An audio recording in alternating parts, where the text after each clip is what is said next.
Hello, we are Jampacked Interactive, a game development studio looking to reshape the landscape of first-person shooter roguelike games. Now let me ask you a question. How many people here like spending time with their friends? I assume almost everybody. Getting together with friends is always a lot of fun, but it can sometimes be difficult given everyone's busy schedules.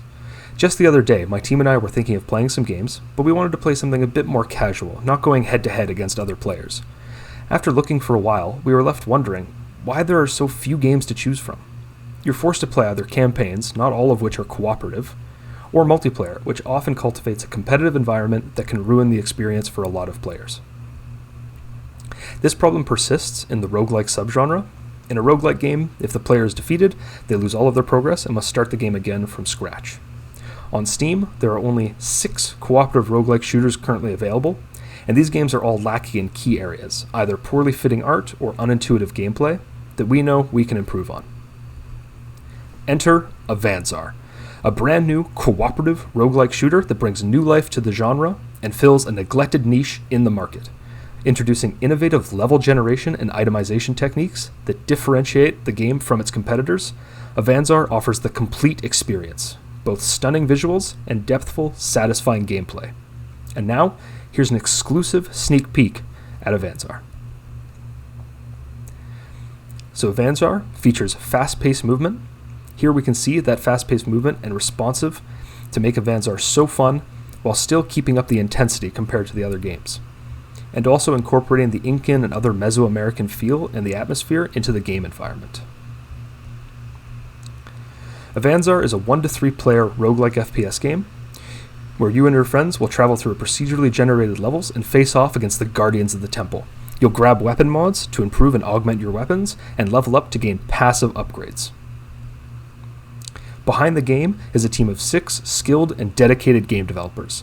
Miles Craig, our tools and engine programmer, Christian Menace, our audio engineer, Christopher Grigor-Salas, one of our very talented artists, Nathan Tuck, who's our level designer, Matthew Kostrova, our gameplay programmer, and finally Marcus Fine, another one of our artists. All of us are graduating from Ontario Tech University this April with a Bachelor's of Information Technology that specializes in game development and entrepreneurship. We trust that our tenacity and work ethic will help us rise above our competition. And speaking of competition, let's take a look at the established companies in the genre and provide some information about each of them, the size of their teams, their price points, their revenue, and the biggest problem with each game. First, Crema, a fairly large team of 30 people, released Immortal Redneck in 2017 for $20, and they've grossed almost $700,000. Immortal Redneck suffers most from almost requiring a good amount of luck to complete sections of the game. Player skill plays a much smaller role compared to other roguelike. Milkstone Studios, a smaller team of 5, released Ziggurat in 2014, and they've grossed over $750,000. Ziggurat falls short in terms of smooth and reliable movement for the player character. Milkstone Studios again released Ziggurat 2 into early access in 2020 and has grossed almost $150,000. Ziggurat 2, though featuring improvements since the first installment, takes a step back from many of the systems that make a game a roguelike game. Doi Entertainment released Gunfire Reborn into early access in 2020. Gunfire has grossed over $7.5 million, and a large reason for its success was its multiplayer gameplay. And despite being a popular and well-regarded game, the biggest issue players have is a lack of content and replayability.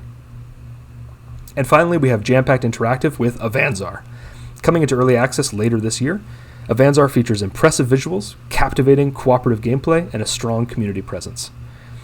Avanzar bases rewards off of skill and not just RNG, allowing for good players to consistently feel rewarded.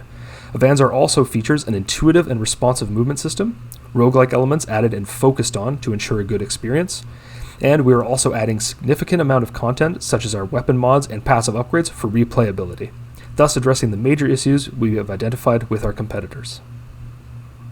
Using questionnaires, we've asked players about their experience with roguelike games, which specific games they've played, the features they like or dislike, and whether a more cooperative experience would be appealing to them.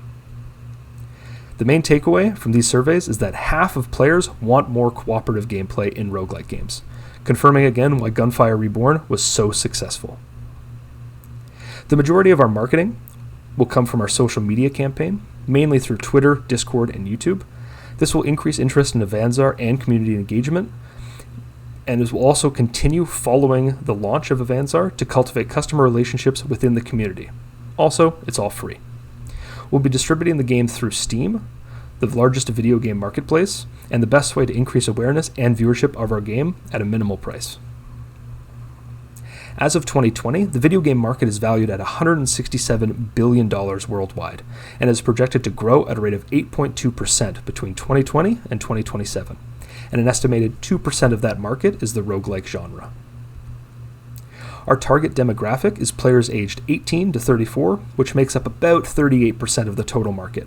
We're also keeping in mind the size of the Chinese market, as well as America and Japan, who form the vast majority of the global market.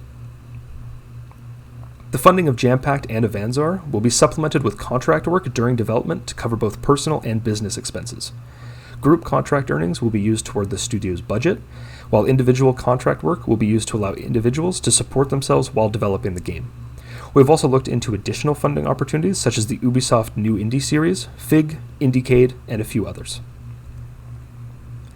With the funding from this program and other sources, the majority will go into marketing and advertising, assuring we have the best possible start leading into launch.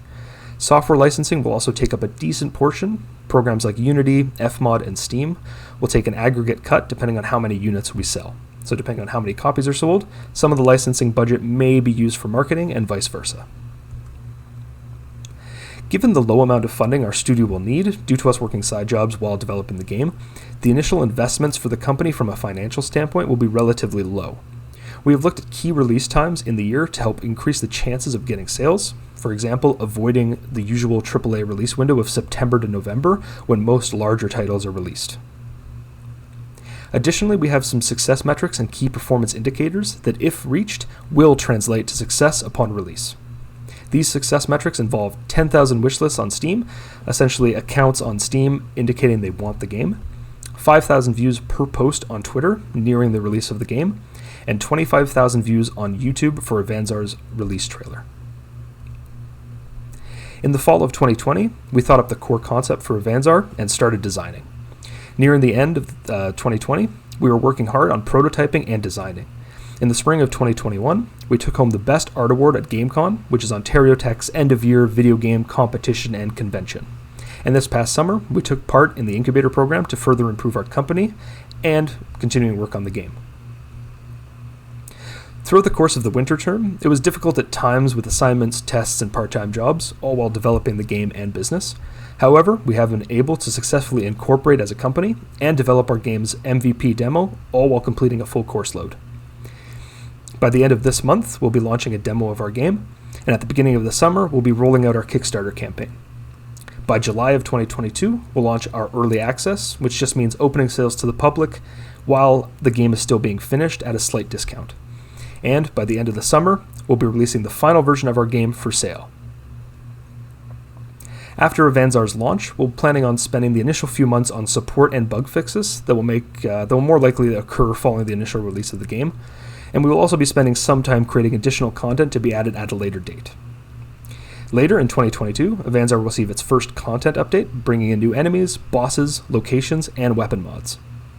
Following the first content update will be another period of support, again with work being done for the next update, and then in the summer of 2023, a second content update will be released, with features to be determined.